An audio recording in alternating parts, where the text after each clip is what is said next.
Voici l'alphabet phénicien transcrit en lettres latines en noir. Les 6 lettres en gris clair U, V, W, X, Y, Z à la fin ne sont pas encore apparues à cette époque antique, ainsi que la lettre J, le iode phénicien correspondant au I valant pour le son J. Voici l'alphabet grec transcrit aussi en lettres latines en noir. L'ordre des lettres est très proche. Les lettres phéniciennes Vav, Tsadi et Kof, correspondantes aux lettres latines V et Q, ont disparu. Par contre, 5 lettres ont été rajoutées à la fin de l'alphabet grec. Upsilon, Phi, Chi, Psi et Oméga. Ces lettres correspondant au son U, Phi, X, Ps et O. Et enfin, voici l'alphabet latin.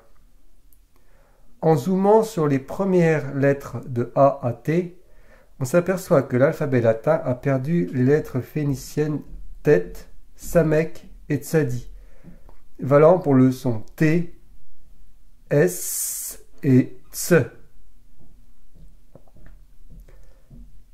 La 20e lettre de l'alphabet latin est bien le T, ce fameux tau phénicien qui marque de sa croix la fin. Ainsi, en plaçant le T en 20e position, les Romains auraient voulu insister sur ce nombre 20 comme une finalité. Ceci correspond parfaitement à la matrice qui ne compte que 20 lettres. T, avec sa précédente S, forme Tsdi. Tout se passe comme si Tet et Samek avaient été extirpés du centre de l'alphabet pour être relégués à la fin, avant la suite des 6 lettres U, V, W, X, Y, Z, qui figurent comme un appendice tardif apporté par les Grecs. Ceci est une drôle de coïncidence. T et S dans la matrice se complètent en effet à merveille. Revenons aux alphabets antiques, phéniciens et grecs. Zoomons sur la fin QRST avec l'appendice grec Upsilon, Phi, Xi, Psi et Oméga. La lettre grecque Phi, entourée de Upsilon et de Xi, est en phase avec la suite VW latine. La lettre phénicienne Vav pour V et W se prononçait aussi F, comme la lettre grecque Phi. La lettre phénicienne Kof a disparu dans l'alphabet grec, mais la lettre Phi, ajoutée dans l'appendice, lui ressemble. Phi serait-il l'héritage de Kof? Kof se termine en effet par un F. On retrouve le F dans l'alphabet latin en phase avec le Vav phénicien. Cependant, il y a un trou dans l'alphabet grec. Le Vav aurait été délaissé. Ce F latin en devenir, avec le Kof, aurait ainsi été remplacé par le Phi. En fait, au début de la création de l'alphabet grec, il y avait une lettre qui venait directement de Vav, la lettre digamma, laquelle est sans conteste l'ancêtre du F latin. Digamma est fait de 2 équerres, de 2 lettres phéniciennes guimel. Ainsi, 2 lettres G auraient donné la lettre F, laquelle lettre F, conformément avec la valeur phonétique de la lettre phénicienne Vav qui se prononçait V ou F, se place à la même place dans l'alphabet latin que le Vav dans l'alphabet phénicien. 2 G de la matrice hexagonale se réunissent pour former le scorpion, le signe aux 2 F, mais aussi 2 G de la matrice hexagonale se réunissent pour former la rune d'Agaz. Cette rune est alors un digaz, un digamma nordique. Ceci se confirme par la place de la lettre latine G, en phase avec le Z antique, zeta et zaïn. Il se trouve en effet que le Z hexagonal est inscrit dans Dagaz au 2G. Le centre de gravité IJK-LMN est entouré de T et de S, tête ou θ et Samek ou Xi, lettre disparue donc chez les Romains. La lettre grecque Xi a donné le X latin. Et curieusement, cette forme en X reprend le graphisme du tau phénicien et du T hexagonal. Entre T et S se placent donc les suites IJK et LMN. Il se trouve que les lettres hexagonales IJK forment le verso, signe d'air, dont la partie contenante du vase est en pentagone. Et il se trouve aussi que les lettres hexagonales LMN forment la balance, signe d'air, et dont la partie enfermée dans une double enceinte est une maison aussi en forme de pentagone.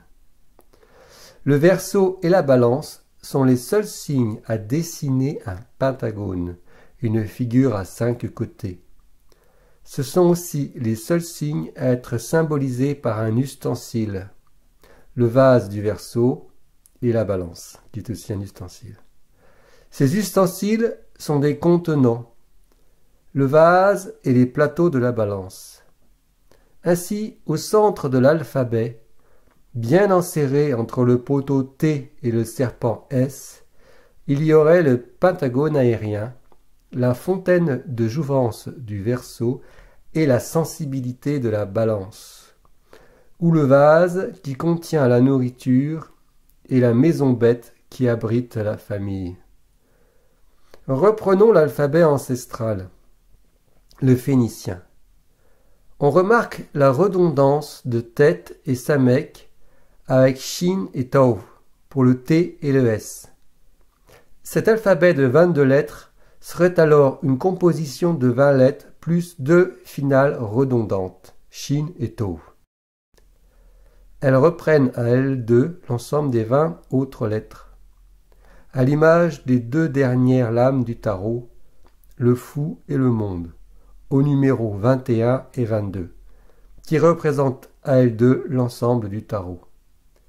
Ainsi, en enlevant S et T, il reste bien 20 lettres. Het, communément attribué au H, est une fausse consonne. Elle se prononce ho ou cho, une aspiration rauque. Het est la barrière qui enclôt le bétail. La rune odile est le cheptel.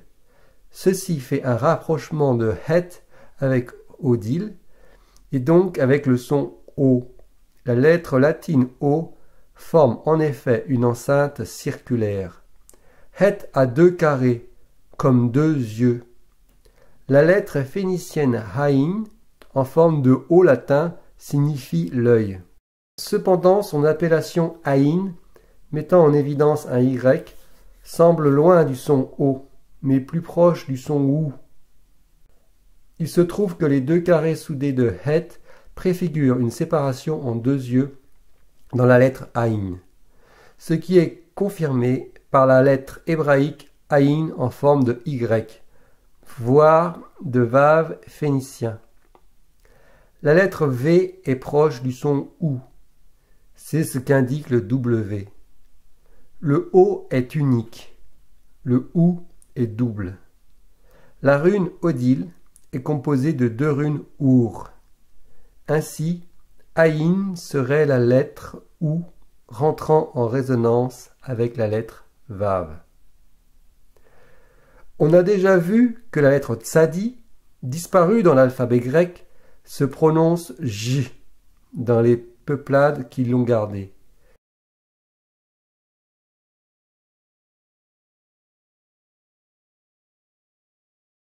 Ainsi que Kof se rapproche du son F.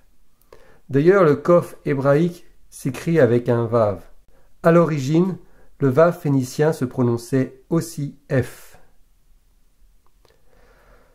Voici donc l'alphabet phénicien révisé, sans doublon, et en représentant de façon plus cohérente les phonèmes.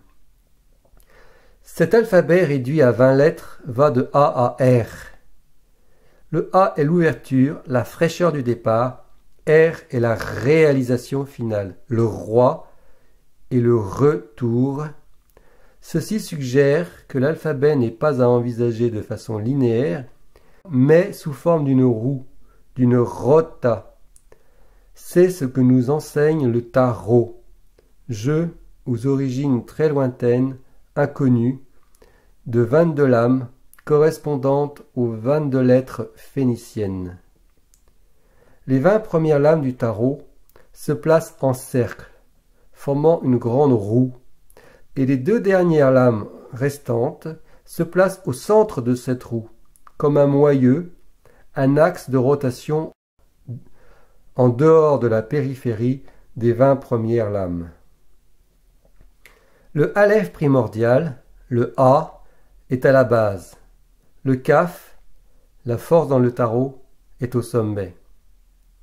Voici les lettres opposées A et K aux axes de symétrie forts qui s'imposent dans la roue.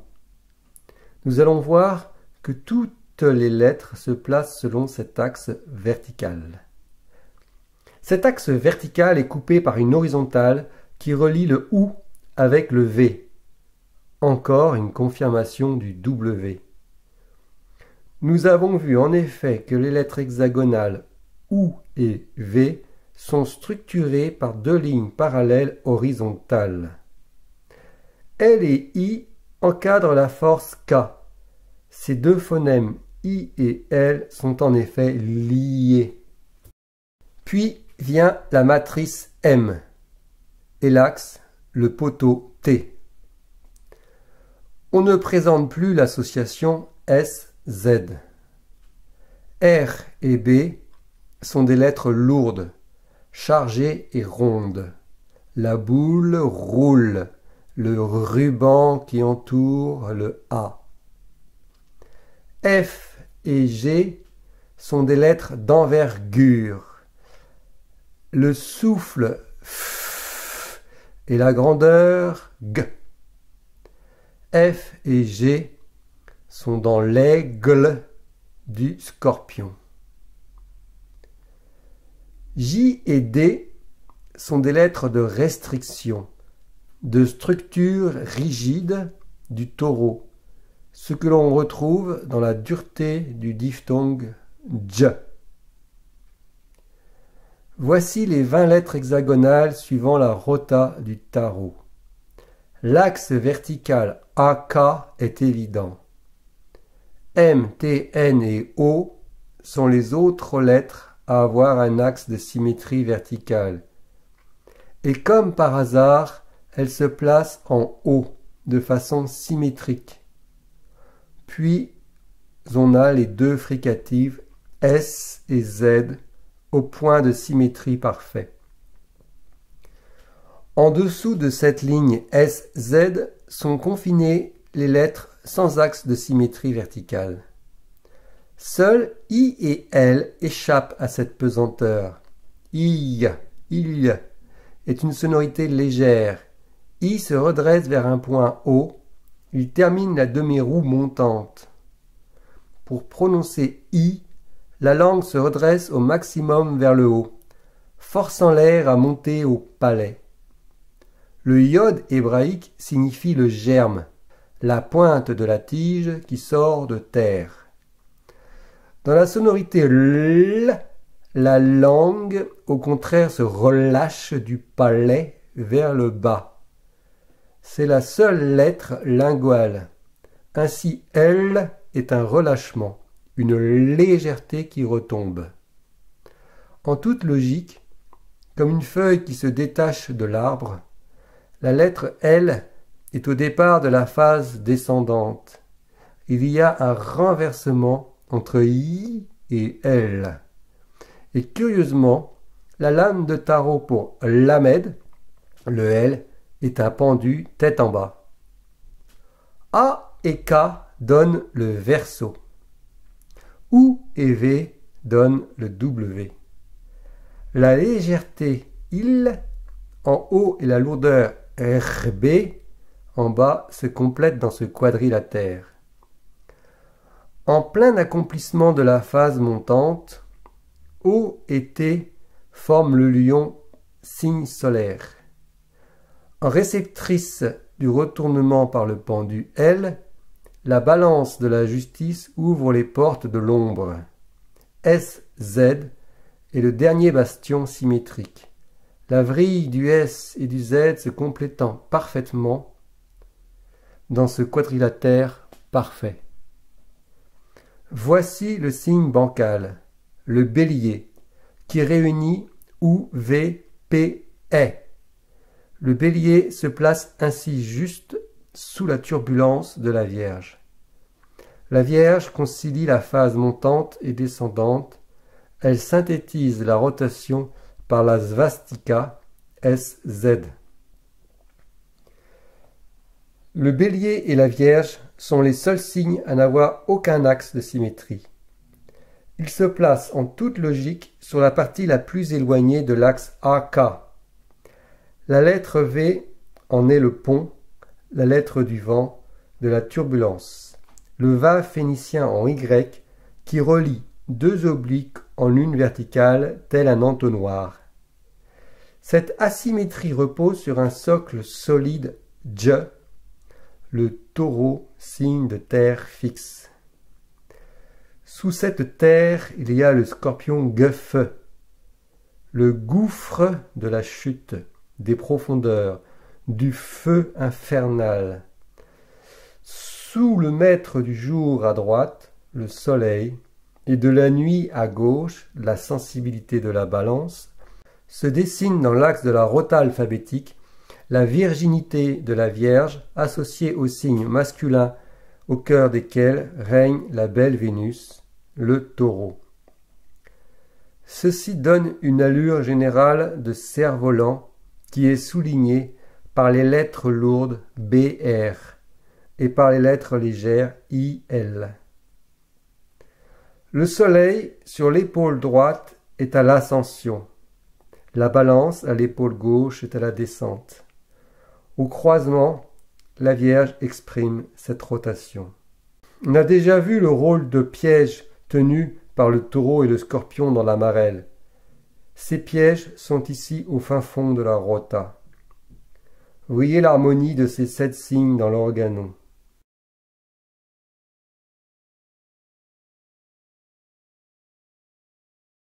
Et voici la place des 3 lettres de la boule qui roule de la rota R, L, B.